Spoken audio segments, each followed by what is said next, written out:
आणि आज आपण जो मुद्दा आज हाताळत आहोत तो म्हणजे येशू ख्रिस्ताचा हुद्दा, पोझिशन ऑफ प्रभू जीसस क्राइस्ट. आणि प्रभू येशू ख्रिस्त तुमच्या आणि माझ्यासाठी काय आहे, प्रभू येशू ख्रिस्ताला स्वर्गीय पित्याने ह्या भूतलावरती काय म्हणून पाठवलं, ह्याचा अभ्यास कमी जास्त प्रमाणात आपण सर्वांनी केलेला आहे आणि आपल्या सर्वांना निश्चितच ह्या गोष्टी माहीत आहेत. परंतु आज ह्या गोष्टीची पुन्हा एकदा आपण उजळणी करीत आहोत. सेव्हन्थ डे ऍडव्हेंटिस्ट मंडळीचे सभासद म्हणून, विश्वासणारे म्हणून ह्या गोष्टी भक्कमपणे आपल्याला माहिती असणं हे खूप गरजेचं आहे. लोक ज्या शिशु ख्रिस्त शिष्याना विचारतो की लोक मला काय म्हणून म्हणतात, तर येशू ख्रिस्ताबद्दल त्या ठिकाणी शिष्यांनी वेगवेगळ्या प्रकारे त्या ठिकाणी माहिती दिली किंवा सांगितलेलं आहे. तो पेत्र म्हणतो तुम्ही ख्रिस्त नाही का, तुम्ही मसीहा आहात. आणि निश्चितच आज आपण त्या तारणाऱ्या प्रभू येशू ख्रिस्ताला आपल्या जीवनामध्ये काय म्हणून स्वीकारलेलं आहे, अंगीकारलेलं आहे, त्याद्वारे आपल्या जीवनाला वळण मिळतं, त्याद्वारे आपल्या जीवनाला एक दिशा प्राप्त होते. आज आपण हा हुद्दा प्रभू येशू ख्रिस्ताचा, कशासाठी ख्रिस्त ह्या भूतलावरती आला आणि त्याने आपलं कार्य कसं पूर्ण केलेलं आहे, याबद्दल थोडक्यात त्या ठिकाणी पाहूया. येशू ख्रिस्ताचा हुद्दा. संदेष्टा, याजक आणि राजा हे 3 हुद्दे अनन्यसाधारण होते आणि यासाठी बहुधा अभिषेकाद्वारे समर्पणाचा विधी ओळखण्यात येत असे. आगामी मसीहा अभिषिक्त भविष्यात सांगितल्याप्रमाणे तो हे तिन्ही हुद्दे धारण करणार होता. संदेष्टा, याजक आणि राजा या हुद्द्याद्वारे देव आणि आम्ही यांच्यामधील मध्यस्थीचे कार्य ख्रिस्त पार पाडतो. संदेष्टा या नात्याने ख्रिस्त देवाची इच्छा घोषित करीतो. याजक या नात्याने ख्रिस्त आमचे देवाजवळ प्रतिनिधित्व करीतो आणि देवाचे प्रतिनिधित्व आम्हाशी करीतो. आणि राजा या नात्याने देवाची आनंददायी आणि दयापूर्त सत्ता त्याच्या लोकांवर तो चालवितो. ख्रिस्ताचा जो पहिला हुद्दा आहे तो म्हणजे संदेष्टा. देवाने ख्रिस्ताचे संदेष्टाचे कार्य मोशेला दाखविले. मी त्यांच्यासाठी त्यांच्या भाऊबंदातून तुझ्यासारखा एक संदेष्टा उभा करीन. त्याच्या मुखात मी आपली वचने घालीन आणि त्यांना ज्या आज्ञा मी देईल त्या सगळ्या तो त्यांना निवेदन करील. या भाकिताची परिपूर्ती झालेली ख्रिस्ताच्या समकालीन व्यक्तीच्या ध्यानात आली. येशू स्वतःला संदेष्टा म्हणत असे. संदेष्टाच्या अधिकारवाणीने देवाच्या राज्याची तत्वे त्याने घोषित केली आणि भविष्यात काय होणार हे व्यक्त केले.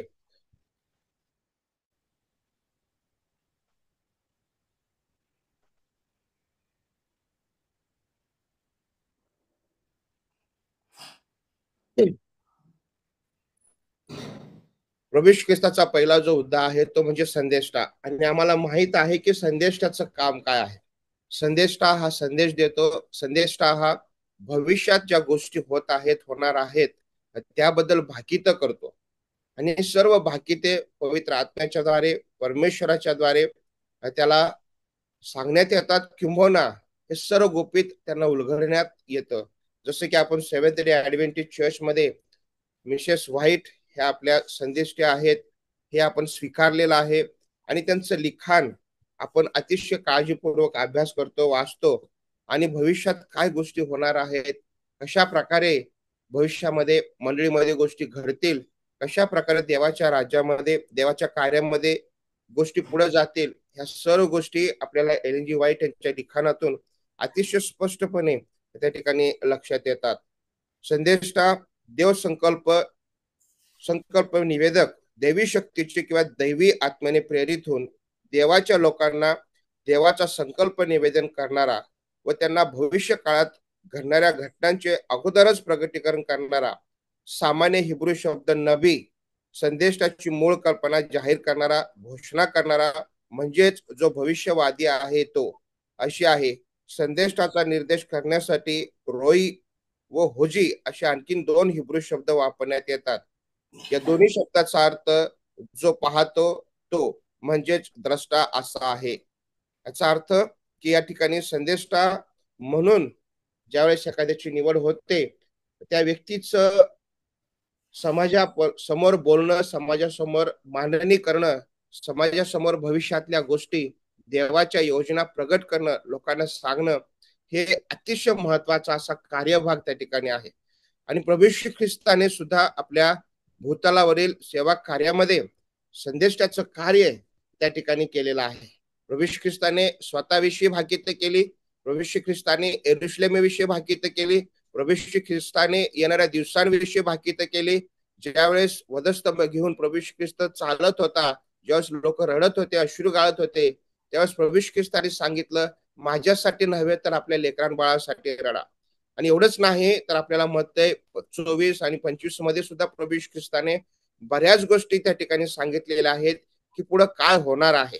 भूमिकंप होतील, मर्या येतील, राष्ट्र राष्ट्रावर उठेल, प्रीती थंडावेल, ह्या सर्व गोष्टी त्या ठिकाणी प्रभू येशू ख्रिस्ताने सर्व भाकिते संदेश त्या ठिकाणी येशू ख्रिस्ताने सांगितलेले आहेत.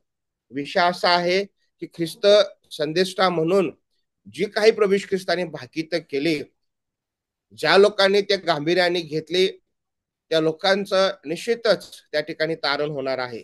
परंतु ज्या लोक गांभीर्याने घेणार नाहीत, लोक हसण्यावर घेतील, लोक थट्टा मस्करी करतील, जी प्रभू येशू ख्रिस्ताच्या काळामध्ये किंवा तत्कालीन परिस्थितीमध्ये ख्रिस्त संदेष्टा म्हणून ज्या गोष्टी लोकांना सांगत होता, त्या गोष्टी लोकांनी सिरियसली घेतल्या नाहीत, गांभीर्याने घेतल्या नाहीत. आणि म्हणून त्याचा परिणाम त्या ठिकाणी बऱ्याच लोकांना भोगावा लागलेला आहे. जे गोष्ट प्रभू येशू ख्रिस्त यहुदी लोकांना सांगत होता, बघणाऱ्या किंवा जे बघे त्याच्या मागे मागे चालत होते त्या लोकांना सांगत होता, त्या लोकांनी येशू ख्रिस्ताच्या सांगण्याकडे फारच गांभीर्याने लक्ष दिलं नाही. आणि म्हणून त्याचा परिणाम त्या ठिकाणी त्यांना भोगावा लागला. प्रभू येशू ख्रिस्त म्हणतो की जर आम्हाला ह्या सर्व येणाऱ्या गोष्टीपासून सावध व्हायचं आहे, स्वतःला जर सांभाळायचं आहे, तर आम्ही वेळीच सावध होणं, पश्चाताप करणं, सुवार्तेवर विश्वास ठेवणं, वचनाप्रमाणे चालणं हे अतिशय अगत्याचं आहे. आणि म्हणून संदेष्टांचं कार्य संदेष्टा म्हणून येशू ख्रिस्ताने जी सेवा ह्या भूतलावरती केली ती अतिशय महत्वाची आहे. दुसरा हुद्दा जो आहे प्रभू येशू ख्रिस्ताचा तो म्हणजे याजक. दैवी शपथेद्वारे मशिहाचे याजक पण खंबीरपणे प्रस्थापित झाले. परमेश्वराने शपथ वाहिली आहे आणि ती तो बदलणार नाही. मल्कीसदेकाच्या संप्रदायाप्रमाणे तू युगानुयुग याजक आहेस. ख्रिस्त अहरोनाच्या वंशजातला नव्हता. मल्कीसदेकाप्रमाणे याजकाचा त्याचा हक्क दैवी नेमणुकीद्वारे मुकरर झाला आहे. इब्री 5:6-10 अध्याय 7 पहा. याजक या नात्याने त्याच्या मध्यस्थीच्या कार्याचे दोन भाग आहेत, पृथ्वीवरील आणि स्वर्गातील. दुसरा जो हुद्दा प्रभू ख्रिस्ताला देण्यात आलेला आहे देवपुत्राला, तो म्हणजे तो याजक देखील होता. आणि मल्कीसदेक ह्या याजकाचा उल्लेख या ठिकाणी करण्यात आलेला आहे. पवित्र शास्त्र आम्हाला स्पष्ट करतं मल्कीसदेकाबद्दल. जर आपण इब्री लोकास पत्र याचा 6वा अध्याय आणि त्याच्या पहिल्या, दुसऱ्या, तिसऱ्या वचनात वाचलं तर त्या ठिकाणी मल्कीसदेकाबद्दल असं म्हटलेलं आहे की त्याची माता पित्रे, वंशावळ, जन्मदिवस अथवा त्याच्या आयुष्याचा शेवट यांचा उल्लेख कुठेही सापडत नाही. तरी त्याला देवाच्या पुत्रासारखे करण्यात आल्यामुळे तो नित्य याजक राहतो. मल्कीसदेक हा निरंतरचा याजक आहे. त्याच्याबद्दल फारशी माहिती पवित्र शास्त्र आम्हाला देत नाही. परंतु त्याची जी उपमा आहे किंवा त्याच्याबद्दल सांगताना असं म्हटलेलं आहे की त्याला देवपुत्रासारखं, देवाच्या पुत्रासारखे करण्यात आल्यामुळे तो नित्य याजक राहतो. म्हणजेच अनन्य साधारण महत्व त्या ठिकाणी मल्कीसदेकला देण्यात आलेला आहे. आणि त्याच्यासारखाच युगानुगाचा, म्हणजेच मल्कीसदेक हा देवापासून नेमलेला, परमेश्वरापासून नेमलेला, असं या ठिकाणी आम्हाला पवित्र शास्त्र स्पष्ट सांगतं. आणि ख्रिस्ताची नेमणूक सुद्धा पित्याद्वारे, स्वर्गीय देवबापाद्वारे या ठिकाणी झालेली आहे. आणि म्हणून तो युगानुगाचा याजक आहे. आणि त्याचा सेवा भाग किंवा त्याचं कार्य, त्याच्या मध्यस्थीचे कार्य हे दोन भागात आहे. पहिला आहे पृथ्वीवरील आणि दुसरा आहे स्वर्गातील. ख्रिस्ताचे पृथ्वीवरील याजत्व होमविधीवर याजकाने केलेले कार्य ख्रिस्ताच्या पृथ्वीवरील कार्याचे दर्शक आहे. याजकाच्या कार्यासाठी ख्रिस्त अगदी लायक होता. तो खरा मानव होता आणि देवाने त्याला पाचारण केले होते आणि तो देवाविषयक गोष्टीबाबत कार्य करीत असे. तसेच त्याने दाने व पापाबद्दल यज्ञ अर्पिले. आपण जर पाहिलं की याजक पण करण्यासाठी देवाच्या वतीने माणसाच्या वतीने देवाकडे मध्यस्थी करण्यासाठी देवाचं पाचारण असणं हे अतिशय गरजेचं आहे. आणि प्रभू येशू ख्रिस्ताला या ठिकाणी आम्हाला आजच्या वाचनात अगदी स्पष्ट सांगण्यात आलेलं आहे, की परमेश्वराने त्याला याजक पण दिलेला आहे. परमेश्वराने त्याला याजक म्हणून पाचारण केलेलं आहे. आम्हाला माहीत आहे, की तत्कालीन परिस्थितीमध्ये जुन्या करारामध्ये याजक हा लोकांच्या वतीने परमेश्वराकडे जाऊन मध्यस्थी करत होता, यज्ञ करत होता, पशुबली देत होता, किंवा त्यांच्या प्रायश्चित्ताबद्दल परमेश्वराकडे जाऊन तो प्रार्थना करत होता. परंतु आता स्वतः प्रभू येशू ख्रिस्त या ठिकाणी याजक पण लोकांच्या वतीने करत आहे. यज्ञ विधीद्वारे आजकाल भक्तगणांचा देवाशी समेट घडून आणायचा होता. हा विधी पापाच्या प्रायश्चित्तावरील उपायाचा दर्शक होता. अशा रीतीने सतत चाललेल्या होमविधीवरील यज्ञ प्रतापित सतत प्राप्त करून घेण्याचे प्रतीक आहे. हे यज्ञार्पण पुरेसे नव्हते. त्याद्वारे यज्ञार्पण करणाऱ्याला पूर्णावस्था प्राप्त होत नव्हती. पाप मोक्ष होत नसे किंवा स्वच्छ सदसद्विवेक बुद्धी लाभत नव्हती. आगामी सात्विक गोष्टींची ती केवळ प्रतिछाया होती.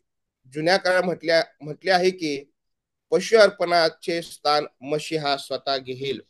आता या ठिकाणी जसं आम्ही सुरुवातीला सुद्धा अभ्यास केला, की देवपुत्र या ठिकाणी भूतलावरती येण्यामागचं कारण म्हणजे जे काही त्या ठिकाणी पशुबली दिला जात होता पापाचं प्रायश्चित म्हणून, त्याच्या बदल्यात पशुच्या बदल्यात प्रभू येशू ख्रिस्त स्वतः त्या ठिकाणी वधस्तंभावरती जाणार होता, किंबहुना मनुष्याच्या पापाबद्दल एकदाचाच त्या ठिकाणी पूर्ण त्या ठिकाणी बली म्हणून किंवा स्वतःचं अर्पण म्हणून तो त्या ठिकाणी वधस्तंभावरती जाणार होता. आणि त्यासाठी मशिहा किंवा प्रभू येशू ख्रिस्त स्वतः ते स्थान घेत होता. उद्धारक ख्रिस्ताचे प्रायश्चित्ताबद्दल झालेले मरण आणि प्रतिव्यक्तीचा क्लेश यांचे स्मरण हे यज्ञ बली करून देतात. देवाचा कोकरा आमच्यासाठी पाप झाला, शाप झाला. त्याच्या रुधिराने सर्व पापापासून आम्हाला क्षालन प्राप्त होते. अशा रीतीने पृथ्वीतील कार्य ख्रिस्त याजक व यज्ञही होता. वधस्तंभावरील त्याचे मरण त्याच्या याजक कार्याचा भाग होता. गोलगथा टेकडीवरील त्याच्या यज्ञानंतर त्याचे याजकीय मध्यस्थी कार्य स्वर्गीय मंदिरात केंद्रित झाले. आणि या ठिकाणी प्रभू येशू ख्रिस्ताने पृथ्वीवरील जे याजक पण आहे ते वधस्तंभावरती जाऊन त्या ठिकाणी पूर्ण केलेला आहे. आज तुम्ही आणि मी त्या ख्रिस्ताचं एक आदर्श आमच्या जीवनामध्ये घेणं महत्वाचं आहे. जसं आज आम्ही पाहिलं की प्रभू येशू ख्रिस्ताचं याजक पण करण्यासाठी पाचारण झालेलं आहे. प्रभू येशू ख्रिस्ताला याजक म्हणून बोलावण्यात आलेलं आहे. आणि आपलं याजक पण येशू ख्रिस्ताने अतिशय गांभीर्याने, जबाबदारीने स्वतःच अर्पण देऊन त्या ठिकाणी पूर्ण केलेलं आहे. कदाचित आज तुम्हाला आणि मला त्या ठिकाणी येशू ख्रिस्तासारखं वधस्तंभावरती जाण्याची गरज नाही, परंतु वचन सांगतं त्याप्रमाणे आज आम्हाला आमचा वधस्तंभ रोज उचलून आम्हाला चालायचा आहे. त्याचं अनुकरण करायचं आहे. आम्हाला स्वतःचा त्याग करायचा आहे. ख्रिस्ताला स्वीकारायचं आहे. तुमच्यावर आणि माझ्यावर ज्यांना परमेश्वराने पाचारण केलेलं आहे. वचन सांगतं की आम्ही साधारण लोक नाही, आम्ही राजकीय याजक गण आहोत. आम्हाला एक याजकीय गण, याजकीय लोक म्हणून देवबापाने सेव्हन्थ डे ऍडव्हेंटिस्ट मंडळीला बोलावलेला आहे. तुमच्यावर आणि माझ्यावर खूप मोठी जबाबदारी आहे. आज आपण इतरांसाठी परमेश्वराकडे मध्यस्थी करणं, ख्रिस्ताकडे मध्यस्थी करणं हे आजही तितकंच गरजेचं आहे. आज अनेक लोक प्रभू येशू ख्रिस्ताविना, ख्रिस्ताच्या सत्याविना, ख्रिस्ताच्या त्या तारणाविना आजही लोक भटकत आहेत. आज आम्ही राजकीय याजकगण म्हणून, त्याचे लोक म्हणून, बोलावलेले म्हणून, निवडलेले म्हणून, पाचारण केलेले लोक म्हणून, जसं ख्रिस्ताने या भूतलावरती आपलं याजकीय पण अतिशय गांभीर्याने पूर्ण केलेला आहे, तोच आदर्श आपण देखील आजच्या दिवसामध्ये घेणं आणि प्रामाणिकपणे ख्रिस्ताच्या बोलावण्याला, त्या राजकीय याजक गणाला प्रतिसाद देणं ही आज काळाची गरज आहे. आज बऱ्याच वेळेस आमच्या लक्षात असंही येतं, एक एक शब्द आहे की स्वयंघोषित याजक देखील आहेत ज्यांचं पाचारण नाही. आणि अशा लोकांबद्दल सुद्धा पवित्र शास्त्र आम्हाला सावध करतं. अशा लोकांबद्दल सुद्धा आम्हाला सावधगिरी बाळगण्याची गरज आहे. आणि आम्ही त्यांना त्यांच्या फळावरून ओळखू शकतो. मंडळीला देखील पवित्र शास्त्राने, देवाने तसा अधिकार दिलेला आहे. परंतु ज्यावेळेस आम्ही ख्रिस्ताकडे पाहतो, ख्रिस्ताचं याजक पण हे लोकांसाठी, लोकांच्या उद्धारासाठी समर्पित होतं. तुमचं आणि माझं याजक पण, तुमचं आणि माझं पाचारण तुमचं आणि माझं कार्य देवाच्या लोकांसाठी समर्पित असणं हे खूप गरजेचं आहे. ज्याच्यामध्ये स्वार्थ नाही, ज्याच्यामध्ये निस्वार्थपणा आहे, ज्याच्यामध्ये लोकांच्या उद्धाराचं, लोकांच्या तारणाचं त्या ठिकाणी कळकळ आहे. ख्रिस्ताचे स्वर्गातील याजकत्व. दुसरी गोष्ट, पहिलं याजक पण प्रभू ख्रिस्ताचे पृथ्वीवरील होतं आणि दुसरं जे आहे ते स्वर्गातील होतं. आणि या ठिकाणी दुसरं म्हणजे पृथ्वीवरील सुरू केलेले ख्रिस्ताचे याजकीय कार्य स्वर्गात पूर्ण होते. देवाचा क्लेश वाहणारा सेवक या नात्याने जगामध्ये त्याची जी अवहेलना झाली, त्यामुळे तो स्वर्गामध्ये आमचा प्रमुख याजक बनण्यास पात्र ठरतो. ख्रिस्त आम्हाला सांगत आहे, जर लोक तुमची निंदा करतात, छळ करतात, तुमची चेष्टा करतात, सर्व प्रकारे तुमच्याबद्दल वाईट बोलतात, त्यावेळेस आनंद करा, उल्हास करा. कारण की स्वर्गात तुमचं प्रतिफळ कसं आहे, मोठा आहे. आम्हाला मते 5, 11 आणि 12 वचनामध्ये ह्या गोष्टी अगदी स्पष्ट पाहायला मिळतात. आणि या ठिकाणी सुद्धा प्रभू ख्रिस्ताबद्दल तेच सांगण्यात आलेलं आहे. जरी तो ह्या भूतलावरती मनुष्याच्या वतीने याजक पण करत असताना त्याची अवहेलना झाली, चेष्टा झाली, त्याचा अपमान झाला, परंतु त्याचं पारितोषिक म्हणून या ठिकाणी स्वर्गामध्ये देवी पित्याने त्याला स्वर्गीय याजक पण त्या ठिकाणी दिलेला आहे.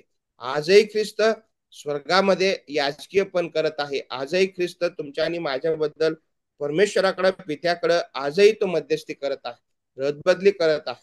तो आमचा वकील म्हणून ख्रिस्ताच्या समोर तो अतिशय खंबीरपणे उभं राहून आमच्यासाठी देवासमोर त्या ठिकाणी तो प्रार्थना करत आहे किंवा मध्यस्थी करत आहे. भाकिताद्वारे दर्शविले आहे की मसीह हा देवाच्या सिंहासनावर याजक होणार होता. पुनरुत्थानानंतर पान उतार केलेल्या ख्रिस्ताला मानाचे श्रेष्ठ स्थान प्राप्त झाले. आता आमचा याजक, आमचा प्रमुख याजक स्वर्गामध्ये राजवैभवाच्या सिंहासनावर उजवीकडे बसलेला आहे आणि त्या ठिकाणी याजकीय कार्य करीत आहे. पहा, अतिशय सुंदर इब्री लोकास पत्र 8 अध्याय 1 वचन 2 वचन या ठिकाणी आम्हाला या गोष्टी पाहायला मिळतात. ख्रिस्त त्या ठिकाणी स्वर्गामध्ये राजकीय याजक पण करत आहे. स्वर्गरोहणानंतर ताबडतोब ख्रिस्ताने आपल्या मध्यस्थीची कार्याला सुरुवात केली. पवित्र स्थानातील धूपवेदील धुपाचे ढग वर जात असे, त्याप्रमाणे ख्रिस्ताची गुणवत्ता, त्याच्या प्रार्थना आणि त्याचे नीतिवचन यांच्यामुळे आमची उपासना आणि प्रार्थना देवाला मान्य होतात. धूपवेदीतून काढलेल्या इंगळावरून धूप घालू शकतो, त्याप्रमाणे मध्यस्थी आणि वेदीवरील प्रायश्चितचा यज्ञ यांचा अगदी निकटचा संबंध दर्शविला आहे. अशा प्रकारे ख्रिस्ताचे मध्यस्थीचे कार्य त्याने पूर्ण केलेल्या यज्ञ प्रायश्चितच्या गुणवत्तेवर आधारभूत आहे. ख्रिस्ताच्या मध्यस्थी कार्याने त्याच्या लोकांना दिलासा, धैर्य येते. आजही सैतान आम्हाला दोष लावत आहे. आजही सैतान वेळोवेळी आम्हाला दोषी ठरवण्याचा प्रयत्न करतो. आजही सैतान अनेकांच्या मार्फत देवाच्या सेवेमध्ये आम्ही चालत असताना आमचे दोष आम्हाला दाखवून, आमच्या कमतरता आम्हाला दाखवून आम्हाला अडवण्याचा प्रयत्न करतो. म्हणून ते गोष्ट आम्ही लक्षात घेतली पाहिजे की जरी सैतान आम्हाला त्या ठिकाणी दोष लावत आहे, जरी सैतान आम्हाला म्हणत आहे की तू दंडास पात्र आहेस, परंतु एक गोष्ट आम्ही लक्षात घेतली पाहिजे की आमचा याजक जो पुनरुत्थित प्रभू येशू ख्रिस्त आहे, तो स्वर्गामध्ये तुमच्या आणि माझ्यासाठी मध्यस्थी करत आहे. आणि म्हणून या ठिकाणी पाऊल आम्हाला अलंकारिक भाषेत सांगत आहे की दंडाज्ञा करणारा हा कोण. पाऊलाने अलंकारिक भाषेत विचारले, त्यांनी खात्रीने सांगितले की जो देवाच्या उजवीकडे बसला आहे आणि जो आपल्यासाठी मध्यस्थी करत आहे तो ख्रिस्त येशू आहे. मध्यस्थ या नात्याने ख्रिस्ताने म्हटले की मी तुम्हाला खचित खचित सांगतो, तुम्ही पित्याजवळ जे काही मागाल ते तुम्हाला माझ्या नावाने देण्यात येईल. आणि पहिले यवान 2:1 मध्ये असं सांगितलेले, सैतानाचे सर्व दोषारोप कायदेशीररित्या निष्प्रबळ ठरलेले आहेत. अर्थात जर आमचा वकीलच प्रभू येशू ख्रिस्त आहे, तोच जर आमच्या बाजूने पित्याच्या समोर मध्यस्थी करत आहे, तर प्रियानो आम्हाला दोष लावणारा कोण, किंबहुना आमच्यावर आरोपपत्र दाखल करणारा कोण? निश्चित प्रभू येशू ख्रिस्त त्या ठिकाणी आमच्यावरचे दोष आरोप तो त्या ठिकाणी पुसण्यासाठी समर्थ आहे. पित्याला निश्चित आमच्याबद्दल सांगत आहे की मी ह्या व्यक्तीसाठी माझं अमूल्य असं रक्त सांडलेलं आहे. आणि म्हणून हा आपला याजक स्वर्गामध्ये अतिशय आपल्या निकडीसाठी, आपल्यासाठी परमेश्वरासमोर उभं राहून याजकीय पण करत आहे. तिसरी गोष्ट, ख्रिस्त राजा. परमेश्वराने आपले राजासन स्वर्गात स्थापिले आहे. त्याचे राज्य सर्वावर आहे.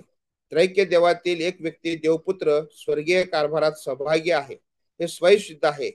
देव माणूस या नात्याने ख्रिस्त आपला राज्यकारभार ज्यांनी त्याचा प्रभू आणि उद्धारक म्हणून स्वीकारला त्यांच्यावर चालवितो. तुझे राजासन देवाच्या राजासनासारखे युगानुयुगाचे आहे. तुझा राजदंड सरळतेचा राजदंड आहे. संघर्षाविना ख्रिस्ताचे राज्य प्रस्थापित झाले नाही, कारण परमेश्वराविरुद्ध व त्याच्या अभिषिक्ताविरुद्ध पृथ्वीवरील राजे उठले आहेत. सत्ताधीश एकत्र जमून मसलत करीत आहेत, परंतु त्यांची कारस्थाने अपयशी ठरली आहेत. हुकुमाद्वारे देव आपल्या सिंहासनावर मशिहाला चढविल. त्यांनी घोषित केलेली, मी आपल्या पवित्र शियोन डोंगरातून आपला राजा अधिष्ठित केला आहे. तू माझा पुत्र आहेस, मी आज तुला जन्म दिला आहे. दाविदाच्या सिंहासनावर विराजमान होणाऱ्या राजाचे नाव परमेश्वर आमची धार्मिकता आहे. त्याचा राज्यकारभार अद्वितीय असणार. तो आपल्या सिंहासनावर बसून सत्ता चालवेल व तो आपल्या सिंहासनावर याजकही होईल. या ठिकाणी देव राजा म्हणून, प्रभू ख्रिस्त देवपुत्र राजा म्हणून दोन प्रकारचे राज्य त्या ठिकाणी तो प्रस्थापित करीत आहे. पहिला आहे कृपेचं राज्य. आणि पहिल्या राज्यामध्ये आम्हाला माहित आहे की कृपा म्हणजे ज्याला अतिशय घन असा अर्थ आहे, पात्रता नसताना मिळालेली दया. आणि ख्रिस्त ह्या भूतलावरती आला, काळाची पूर्णता झाली, प्रभू ख्रिस्त त्या भूतलावरती आला. जर ख्रिस्ताने आमच्यावर कृपा केली नसती तर निश्चितच आमची कोणतीही पात्रता नसती, कोणतीही पात्रता राहिली नसती, किंवा आम्ही पात्रच राहिलो नसतो देवाच्या समोर उभं राहण्यासाठी. परंतु प्रभू ख्रिस्ताच्या कृपेच्या राज्यामुळं, परमेश्वराच्या कृपेमुळं देवाने, प्रभू ख्रिस्ताने त्याच्या बलिदानाद्वारे, त्याच्या येण्याद्वारे जी कृपा मानवावरती दाखवली, त्याद्वारे आम्ही त्या कृपेच्या राज्याचे भागीदार झालेलो आहोत. हे आम्ही विसरून चालणार नाही. आणि म्हणून येशू ख्रिस्ताचं पहिलं राज्य जे त्यांनी स्थापित केलं ते म्हणजे कृपेचं राज्य, ज्या राज्यामध्ये प्रत्येक मनुष्याला कृपेद्वारे त्याच्या जवळ येण्यासाठी, त्याच्या समोर येण्यासाठी, त्याच्या समोर येऊन पश्चाताप करण्यासाठी, त्याच्या समोर येऊन पाप कबुली देण्यासाठी आणि त्याची लेकरं होण्यासाठी स्थान आहे. दुसरं राज्य आहे वैभवी राज्य, ज्याच्याबद्दल रूपांतराच्या डोंगरावर वैभवी राज्याचे दर्शन घडविले होते. येथे ख्रिस्ताने स्वतःचे वैभव प्रदर्शित केले होते. त्याचे मुख सूर्यासारखे तेजस्वी झाले आणि त्याची वस्त्रे प्रकाशासारखी शुभ्र झाली. मत्ते 17:2. मोशे आणि एलिया उद्धारलेल्यांचे दर्शक होते. ख्रिस्तामध्ये मेलेले आणि पुनरुत्थित होणाऱ्यांचा मोशे दर्शक होता आणि मरणाचा अनुभव न आलेल्यांना द्वितीय आगमनाच्या वेळेस स्वर्गात घेतले जाणारे यांचा एलिया हा दर्शक होता. आम्हाला ही गोष्ट माहीत आहे की ज्यावेळेस प्रभू ख्रिस्ताच्या अवतीभोवती मोशे आणि एलिया उभे आहेत, त्यांच्याबद्दल असं म्हटलेलं आहे, ख्रिस्तामध्ये जे मेलेले आहेत, ज्यांचं पुनरुत्थान प्रभू ख्रिस्ताच्या द्वितीय आगमनात होणार आहे, त्याचं दर्शक मोशे आहे. आणि जे जिवंत असतात, स्वर्गात घेतले जातील, त्यांचं दर्शक एलिया आहे असं म्हटलेलं. आणि हे वैभवी राज्य आहे. आणि हे वैभवी राज्याचे अनुभव, त्याचा अनुभव आपण सर्व विश्वासणारे ज्या दिवशी प्रभू ख्रिस्त येईल त्या दिवशी आपण सर्वजण त्या ठिकाणी घेणार आहोत.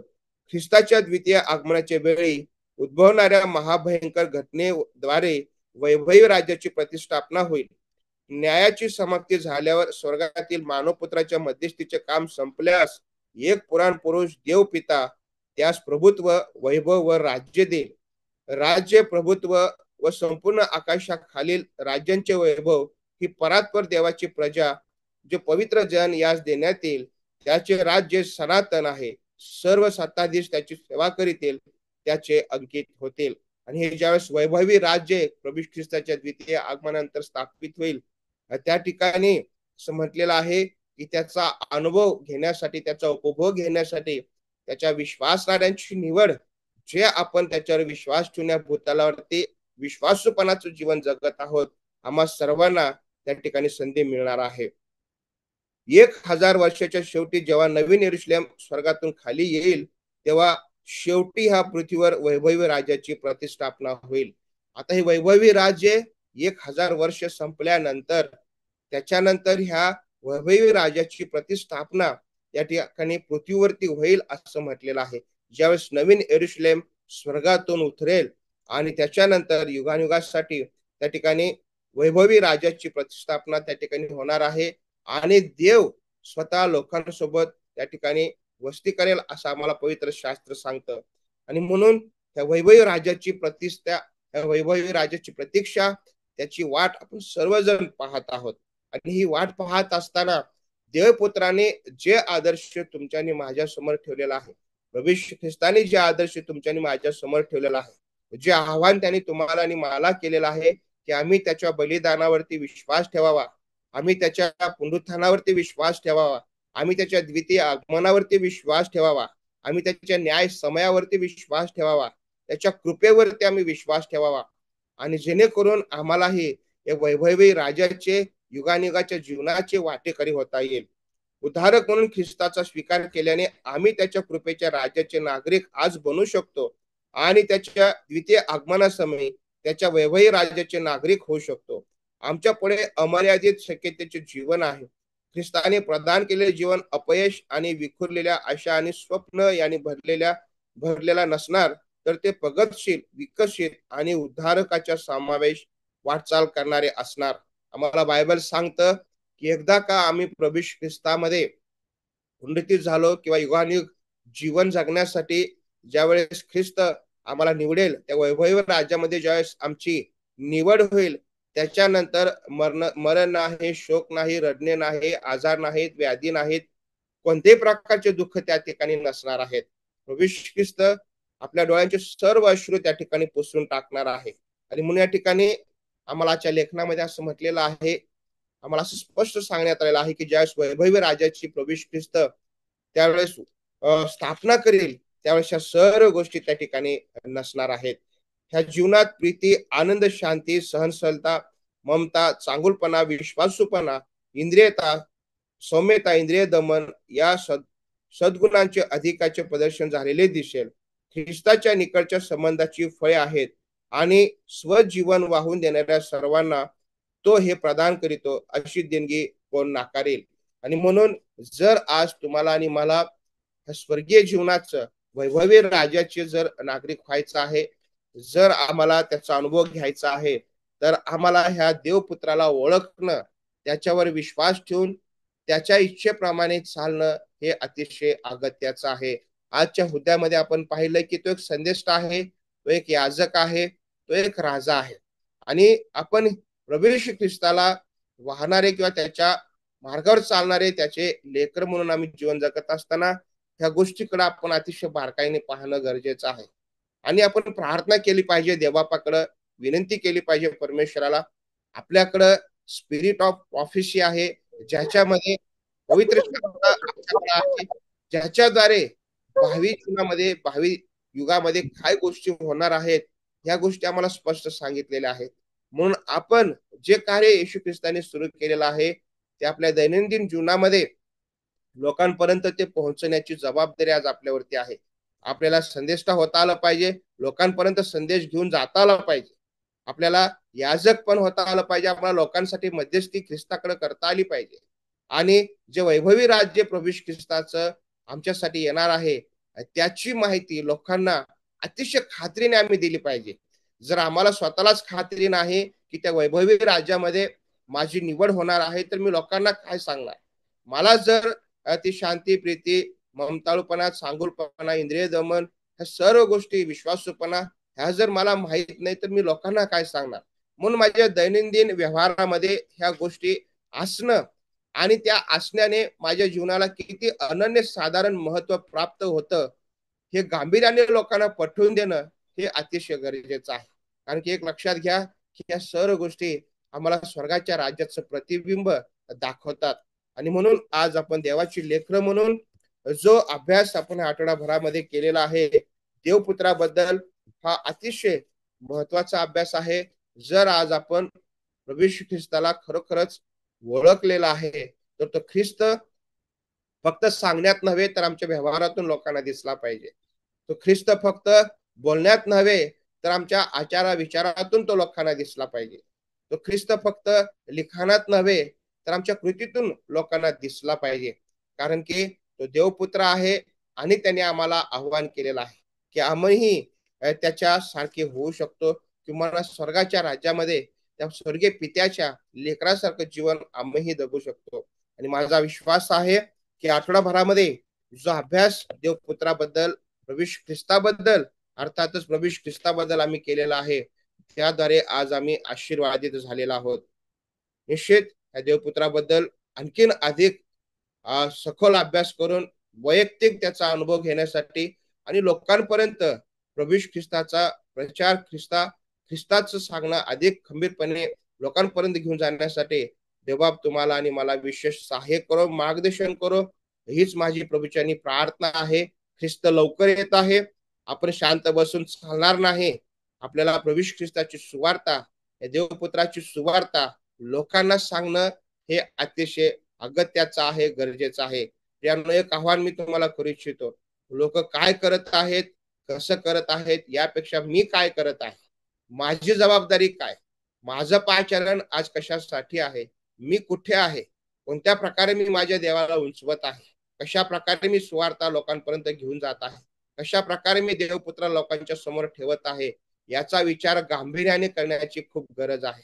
कारण की ज्या दिवशी ख्रिस्त येईल, तो लोकांच्या सांगण्यावरून आमचा न्याय करणार नाही. आमचं आज जे आचरण आहे, आज आमची जी कृती आहे, आज आमच्या पाचरणाला शोभेल किंवा न शोभेल जे आचरण आम्ही करत आहोत, त्याच्यावरून आमचा न्याय होणार आहे. म्हणून आम्ही ह्या गोष्टी अतिशय गांभीर्याने घेणं खूप गरजेचं आहे. मी जर लोकांकडे बघत राहिलो, लोक काय करत आहेत, कसे वावरत आहेत, काय करत आहेत, कशा प्रकारे त्यांची दिनचर्या आहे, ह्या गोष्टीकडे जर मी लक्ष लावला तर कदाचित कदाचित वेळ अशीच निघून जाईल. आपल्याला वेळ व्यर्थ घालवायचा नाही. आपल्याकडे वेळ कमी आहे.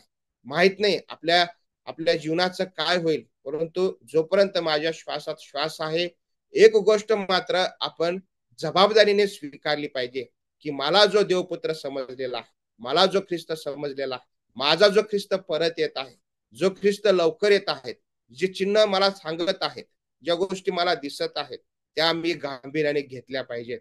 आणि माझ्यावर जी जबाबदारी देवाने सोपवलेली आहे, ती जबाबदारी मी अतिशय गांभीर्याने पूर्ण केली पाहिजे. आणि माझा विश्वास आहे हे करत असताना पवित्र आत्मा तुम्हाला आणि मला निश्चितच सहाय्य करेल आणि मार्गदर्शन करेल. देवबाप तुम्हा सर्वांना आशीर्वादित करो. परमेश्वर सर्वदा तुमच्या सोबत असो. आमेन.